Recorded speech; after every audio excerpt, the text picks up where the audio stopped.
Hey, welcome once again to our channel, Exile. Today we have a special treat for our viewers. We have with us the Reverend Dr. Raulston Nembhard, who is presently a priest at St. Paul's Community Church in Orlando, Florida. He has earned degrees from University of West Indies, Yale Divinity School, Stetson University, and Reformed Theological Seminary.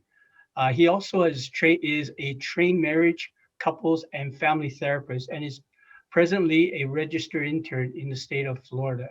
He is a trained family mediator. He is the author of Weep, Weep Why Donald Trump Do Not Deserve a Second Term, as well as four other books: You and Your Neighbor in a Broken World, Muslim Rage and Christian Arrogance, A Time for Reason, Repentance and Dialogue, Finding Peace in the Midst of Life Storm, Your Self-Esteem Guide to a Better Life. He also is author of ebook Radical Obedience and Discipleship in the, Theology of Dietrich Bonhoeffer. So that is tremendous work, list of work that he has done, and he's still going strong. I'm sure there will be many more to come. But the topic of discussion today is about his latest beep: Why Donald Trump Do Not Deserve a Second Term. There will be many that would probably may not follow his thesis, but we're here to explore it.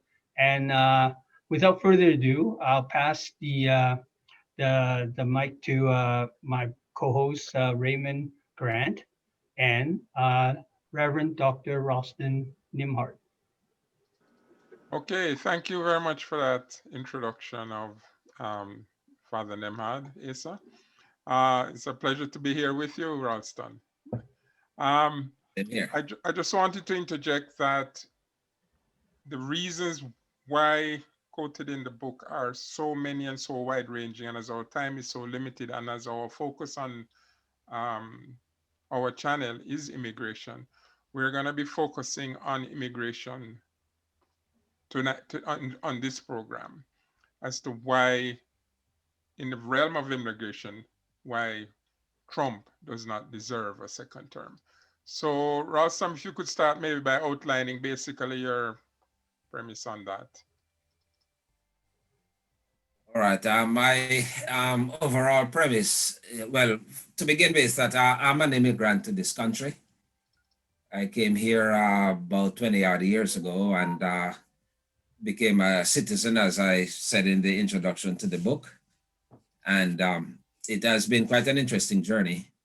And one of the things that I've recognized, even before coming here, because I've been to the United States on many occasions, before coming here to reside, permanently, is the importance of immigration to the building up of this country in making America what it is.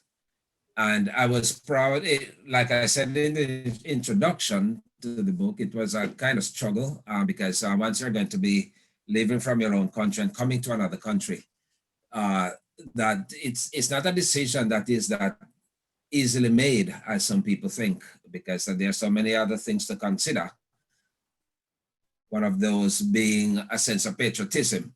Are you really leaving your own country to break all ties with that country and becoming part of another country? And that's not a decision that is that easily made. But at the same time, there are other imperatives that force themselves upon you in terms of your family life and your children and their future and so on. So once you made the decision to be here, that in terms of the being an immigrant in this country, what does that really mean? And immigrants that have come here, recognize that once they hit the soil, that there are so many things that they have to be doing in terms of making themselves a part, assimilated into the society and making their contributions to the country and being a part of what America is. And that has motivated me in a number of the thoughts that I've had in terms of the immigrant being central to the whole ethos of what America is, and the way in which I believe that the president has been characterizing the issue and has been applying policies to deal with the issue and what needs to be done to really maintain America as an immigrant nation. Yeah, made remarks about Mexicans as being quote unquote rapists and criminals and all that, and then mention about how Islamic ban is essential due to the threat to the national security because of extremists.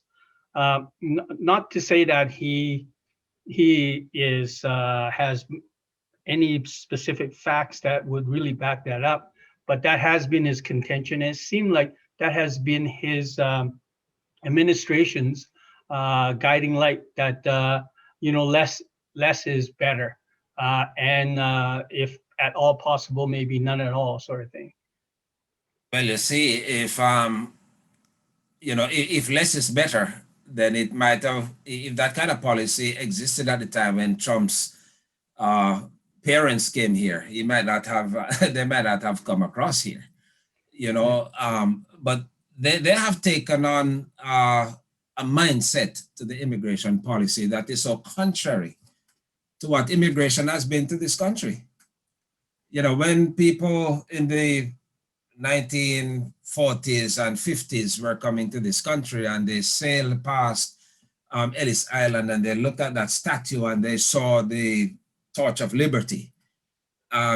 They came here for a reason.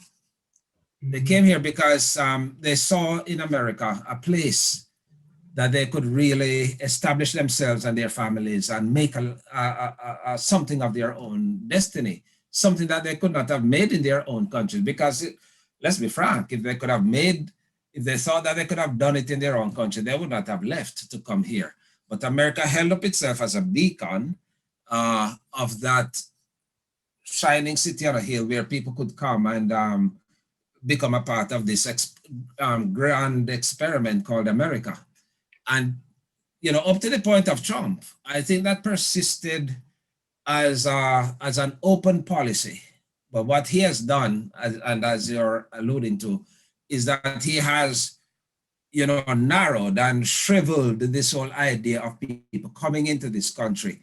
And not only has he done that, but he seems, and I would like to say seem at this point, although it's probably more than just seem, he has racialized the whole issue of people, brown people especially, or people from certain countries coming into this country. Well, of course, some of his Republican backers are saying that given the state of the economy, that they have no current capacity for any immigration, right? That immigration would only be a weight on society as a whole rather than being a contribution. So that's what they're arguing as far as they would say that sure, in the 40s and 50s, when after post-war, the U.S. was the only country that was not really touched by the Second World War. Europe was devastated. Asia is devastated. So therefore, there was a great more capacity for immigration. But given that the past, let's say, maybe 10 years or something that may be more of a burden to the current capacity of the country rather than a contribution. Right, but remember that his aggressive policy towards immigration started long before the pandemic struck. And we can go back to that, what happened on the border, the southern border, with this migrant caravan that was coming across. And when the children were detained in these camps in the most callous way, in the most inhumane way that we have ever seen in this country, of the way in which we treat the strangers at the gate, and especially the children. And that was long before the pandemic struck. But now, if he uses the pandemic as an argument, one can understand the scientific, like the putting a crimp on the border and people really not being allowed to come in. I mean, most countries are doing that, so that's not anything that is unique to America. Right. But we have to understand that his aggressive policy in keeping people out, in building the wall, especially the whole concept of the wall, and building a wall that you could wall off America from the rest of the world. You know, that was true Trumpian style of saying that you're not welcome. Stay in your S-hole countries. We don't really need you. If I could interject here, Asa. Sure, go ahead.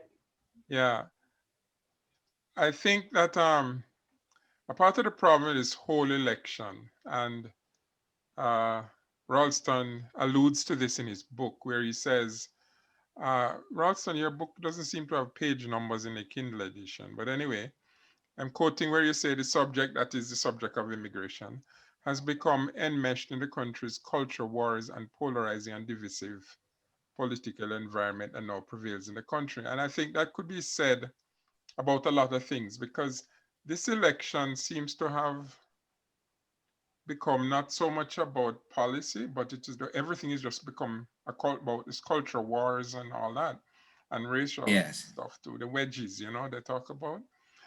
It's a pity that this election is largely about Mr. Trump's personality, his characters, and, you know, comparing him to Biden and so on. But coming back to immigration, I just got a warning. For some reason, our internet connection has become unstable. I hope we're okay. Anyway. Okay. That's all right. Yeah. So coming back to the topic of immigration, I think all of us would agree, just like we agreed a while ago, that in terms of the pandemic, everybody's closing their borders now. But beyond that, I think first, all of us could agree, first of all, I think it's important to start from where we agree. All of us agree that countries have the right to secure their borders, to control their immigration into their country. I think we all agree on that, correct? Oh, yes, definitely. It's a fundamental so if we all agree on that, responsibility. So do we agree on that?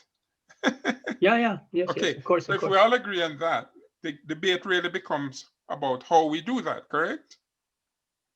And yes. Yeah, Yes, so yes. now, maybe I'm stating a little bit obvious. For example, the thing that Raulston used about the children in the centers. I looked into that, and the argument from the Republican side is that there was a caravan. I happened to have been in Mexico at the time when this was occurring, so I was very well aware of it. There was a caravan of thousands of people who came up from South America through Mexico, and there was a deluge of these people on the border posts, and they were overwhelmed. And I'm not saying I'm defending it, I'm just telling you what is their argument, because since we don't have a Republican Trumpite on the panel to say their view, we had hoped to have that, but the person has not shown up. So I'm familiar with the arguments. I'm just giving the argument for the purpose of discussion.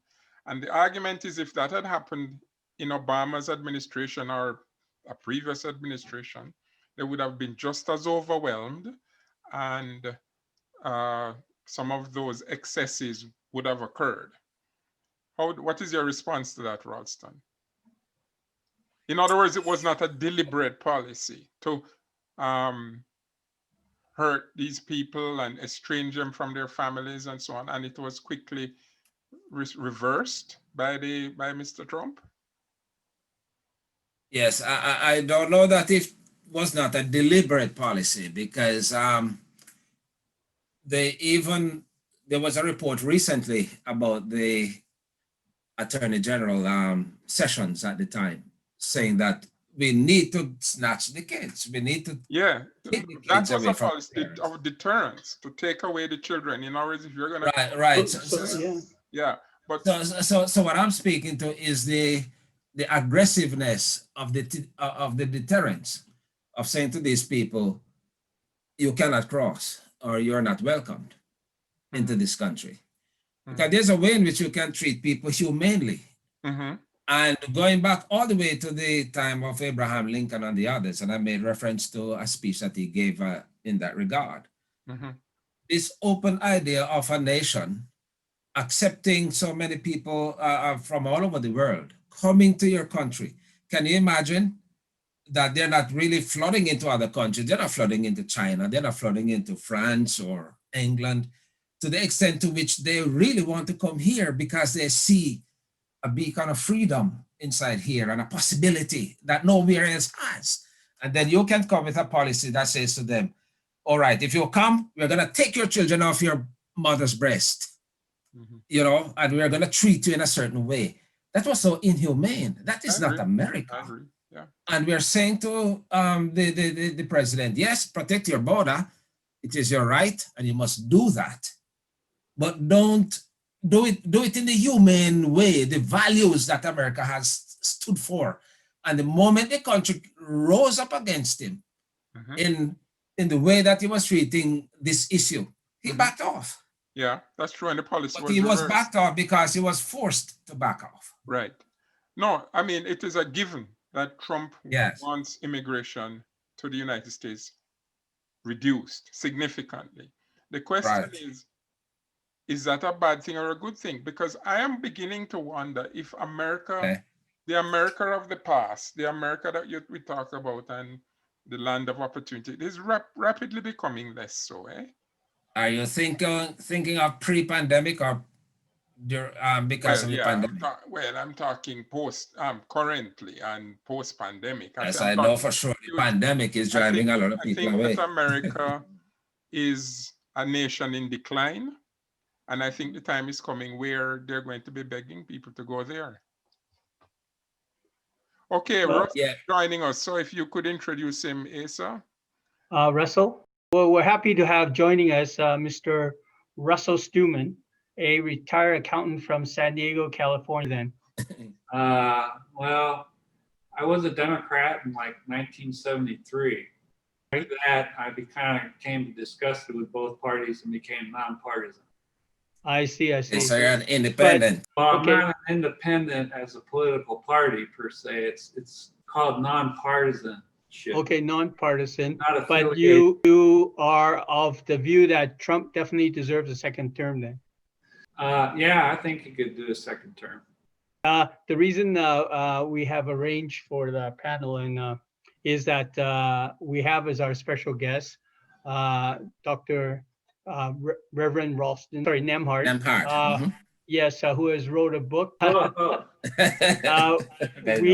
Why Donald Trump do not deserve a second term. So that's where we are. Our motivation is to have this set up. And the focus is on immigration. And, you know, Trump's position, just to bring Russ into the discussion, Trump's position is that there needs to be less immigration. Like a large percent of the population, over 30%, support Trump, maybe 40%, maybe more. The election will determine, but last figures were in the high 30s to 40% of the voting population support Trump. So obviously they would support a reduction in immigration. Okay, and we were talking. So Ross, what would be your reasons why immigration should be reduced? Well, I don't think I've heard him say he wants less immigration, as opposed to saying he wants immigration as the law is written, as we have now. Having lived here in California for 60-some years, I have seen both parties, Democrat and Republican, basically allow free illegal immigration. Normally, if someone, say, was seeking asylum or something, they would go to the U.S. Embassy in their country to seek asylum. But we have, in my opinion, kind of been invaded, you know? So it's not a lessening of immigration. We are the land of the immigration. We're the melting pot. We have all kinds, all types. We don't care. We just want it to be by the law because, in my opinion, It would be like, say you went to go see the most popular movie to come out, and you're standing in line for 2 or 3 days. Okay, and well, it's very popular. A lot of people want to see it, of course. So just as you're about ready to get into the theater, somebody cuts in front of the line and picks your pocket while he jumps in front. I think most people would say that would be a little unfair, especially after you waited the term by the law to have someone cut in front of you and, you know, utilize the resources that should be for the citizens that are already here. There is a process to become a citizen. And we just want, not we, I would like to see the proper process. We have to follow the laws of this country. Otherwise, we can go to jail. We can do this and that. So it would only seem fair that that aspect be respected too. It's a law. Now, people don't like law in this country. They typically go change it. But here in California, with the 7th largest economy in the world, which is rapidly going downhill, in my opinion, I don't want to be burned down, but fiscally impossible financial commitments have been made by our leaders.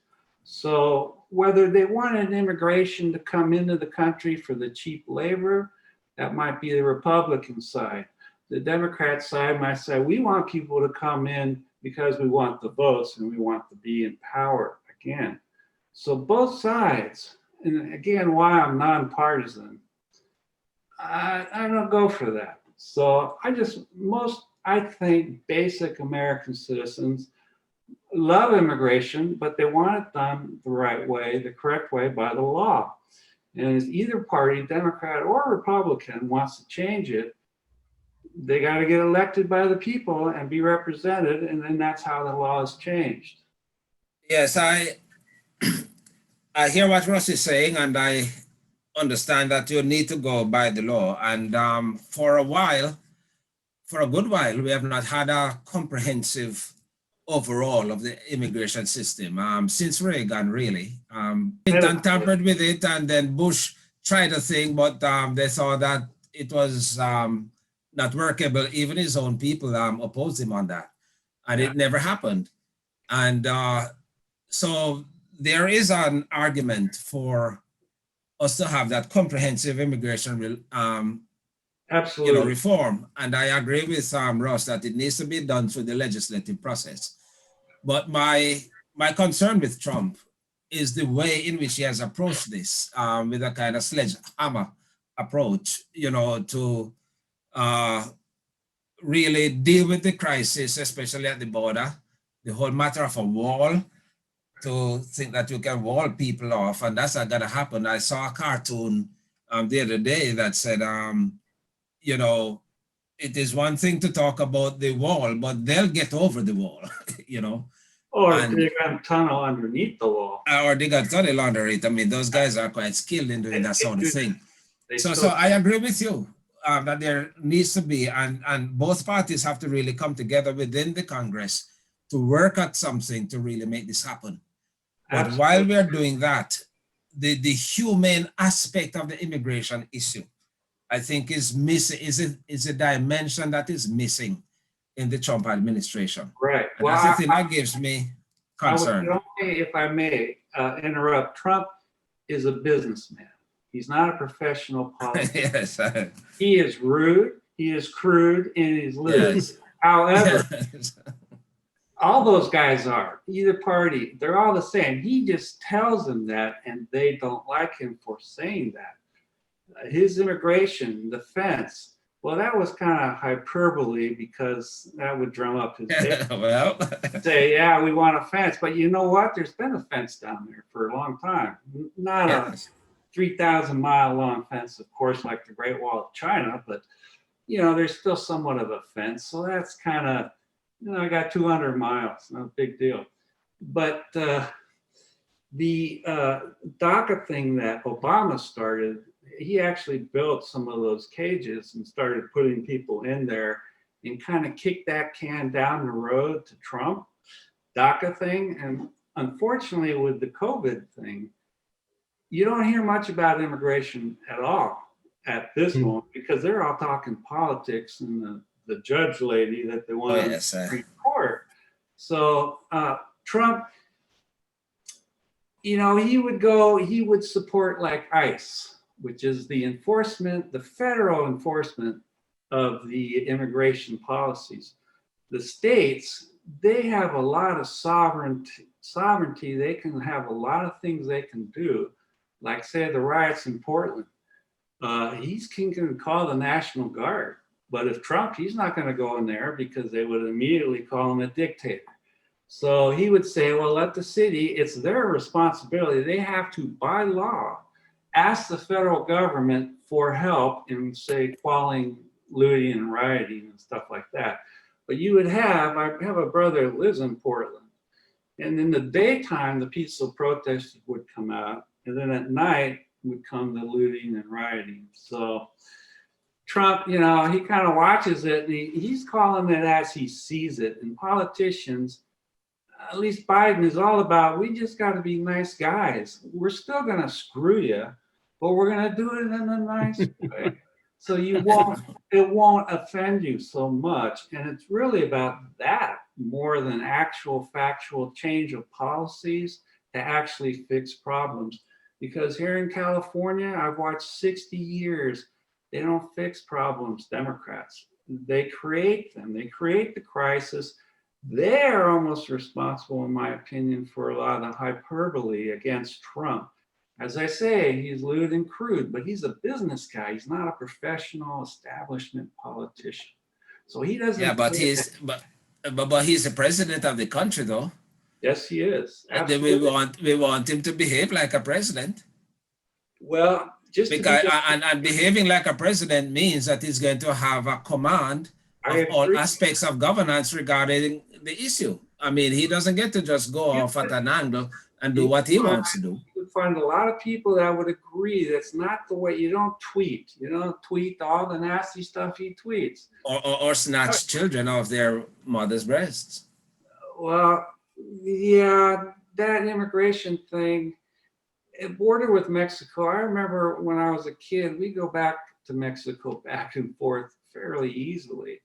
I mean, yeah. Smuggle firecrackers back from Mexico, but now it has totally changed. In fact, if I go into Mexico, I have to have a passport and I have to pay them $20 to get into Mexico. As far as the children and all that, yeah, absolutely, that is a mess. But neither party will come together, and the left side will let it fester and worsen rather than compromise at all. They will not compromise. It's like the stimulus check they want to send out, and they want to help small businesses.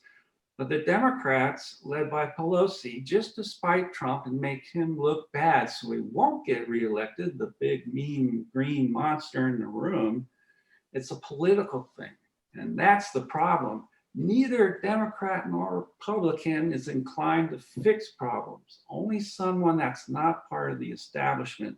And if he's got to say some rude, crude things, that's okay. Some of them go too far, definitely so. You shouldn't have said that. That was kind of stupid. Totally agree.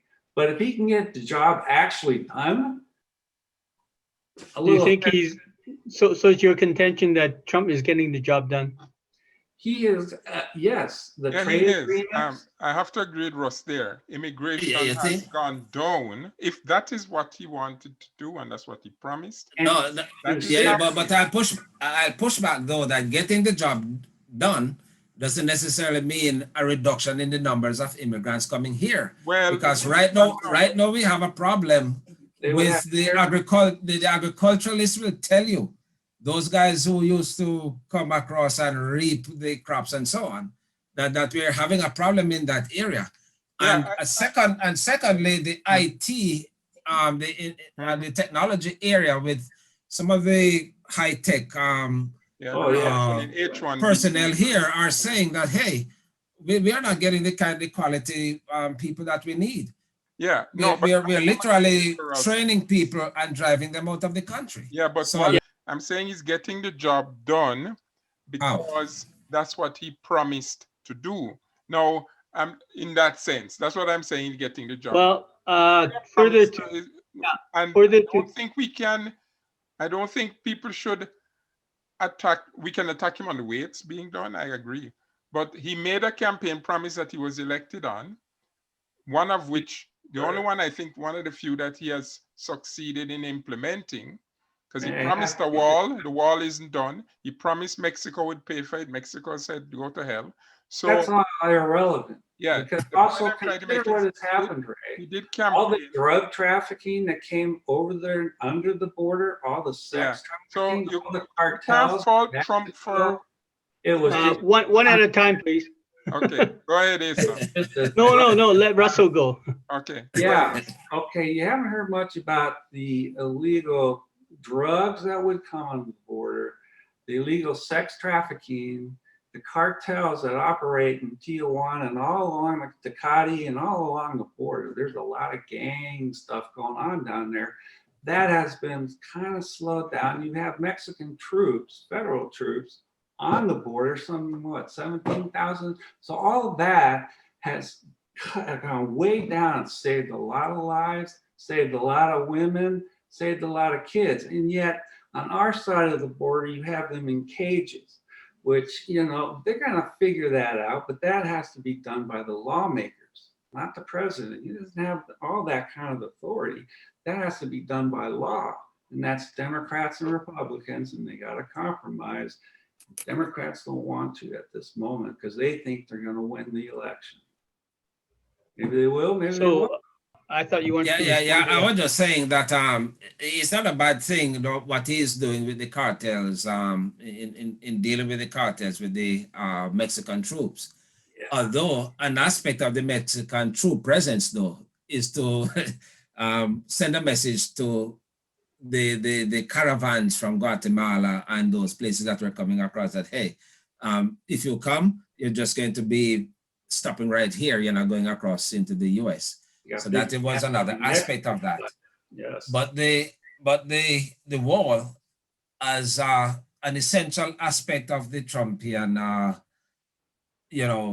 promises during the election, and everybody knows that was so prominent, and he knew that it was not going to happen. Mexico was not going to be paying for anything, and they have not done a great deal to even improve on what has been there, since he got into power. And I tell you from my experience, one thing that he has done that nobody else has done.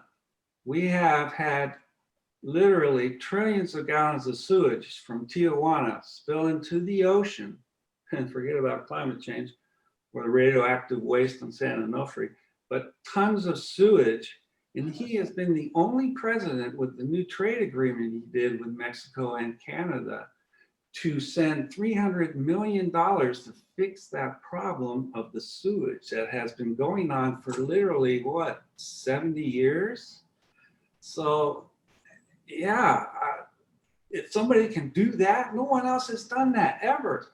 I find that amazing because the sewage, if they're talking climate change here with the fires and the radioactive waste sitting off the coast on San Onofre, he can fix it. I'm all for it. I'll be a little rude because you might have to be, because the establishment's going to fight you every step of the way. They're union-controlled gangsters. Yes. Well, at this point, I think maybe we could expand the discussion a little bit more. I think we pretty much exhausted the immigration thing, but let's go back to the central thesis of the book, whereby Reverend Nembhard is contending that Trump should not have a second term, and Russell, despite the fact that he has lost faith in both parties, feels that Trump is a doer. He's done things that is worthy of a second term. Absolutely. He got rid of ISIS in 2 months, the caliphate over in the Middle East. He's got 2 Israeli peace agreements with 2 Arab countries. North Korea, you don't hear about talking about shooting missiles over to Hawaii anymore.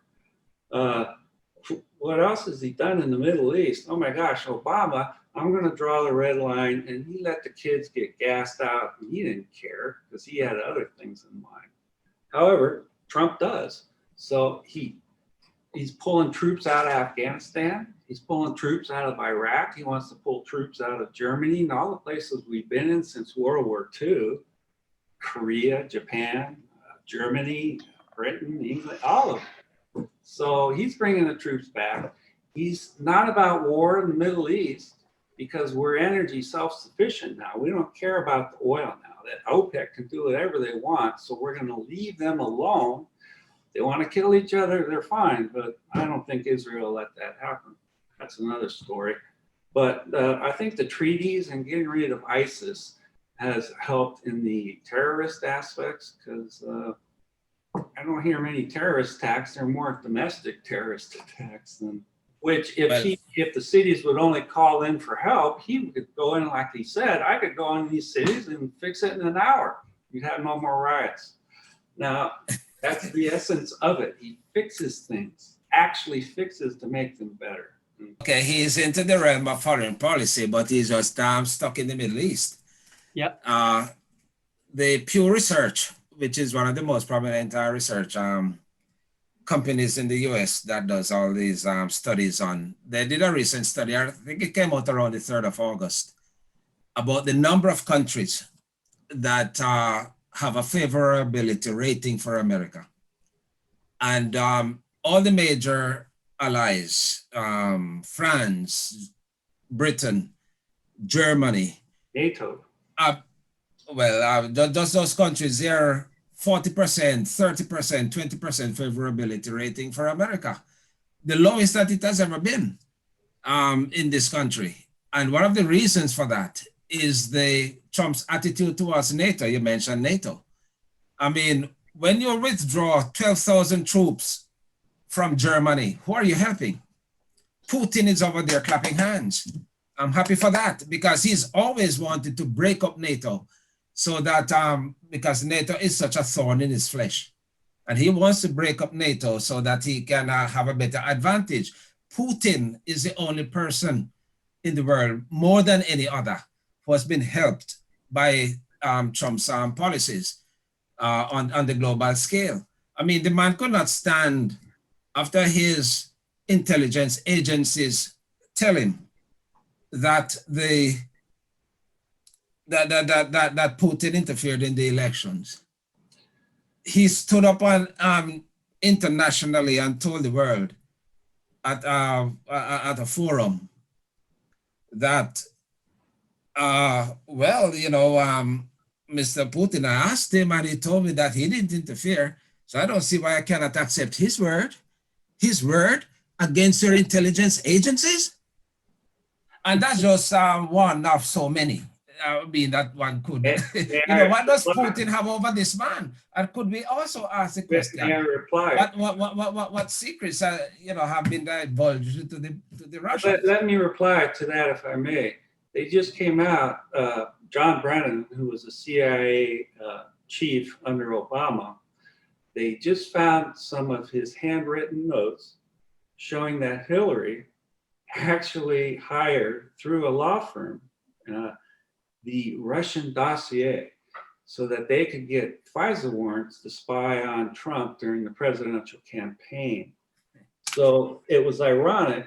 Russia is kind of like, now I could go into Biden's dealing with Ukraine and China and all the money he's made, but Trump, it actually comes out, and it will come out in the following days if you see the news and stuff, that Hillary actually was the one who was colluding with Russia, as she received $140 million from Putin for giving him 20% of the United States uranium company. So she actually did it because she just wanted to make sure, I guess, if he won, she didn't really think he would, that she would have this to hold over his head. And that started the Russian collusion thing. And it's being disproved. So actually, it was the Democrats went to get a FISA warrants, which is for like terrorist activities in the United States through the Patriot Act, on our US presidential campaign through a dossier that she paid $9,000 for, or whatever it was, to a Russian guy that it was all debunked. So all the stuff in the dossier saying Trump was, he's in cahoots with Putin and because he's got hotels there and all that, that was all false. And in his own handwriting, which is kind of dumb for the head of the CIA to do that.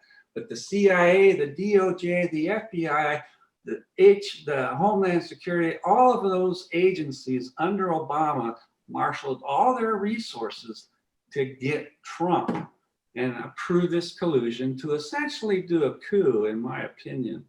Now, Okay, all this comes out, and as the years unfolded in his administration, Mueller probe didn't work. The collusion has been proven false.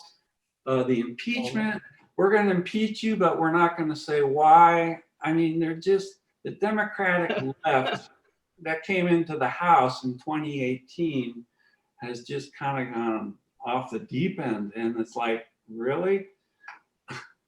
It just doesn't make sense. So Reverend? he has not been proven that he was involved at all, more than China, which is actually bigger economically than Russia. And Biden did have connections as his son. He got like a $1.5 billion loan from China. And I don't know what goes on with China and Russia and all that stuff and the Hillary Clinton and the foundations and all that. They're all rich people, that are all on their own agendas. It's kind of like a globalist cabal of all the bazillionaires. Okay. And they're just going to do what they're going to do. Right. I was just wondering because, we hear a lot of conspiracy theories and there is enough to go around on both sides. And so I don't really indulge the conspiracy theories.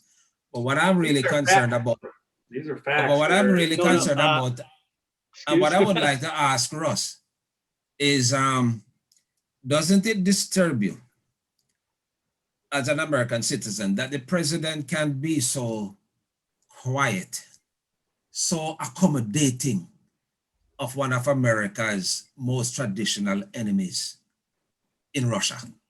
Doesn't it disturb you at all that that should be so? And if he gets a second term, what may he not do in terms of the intelligence viability of this country? I just wanted to make a quick summation and encourage our viewers to click the like button if they like what we're doing and to subscribe to the channel.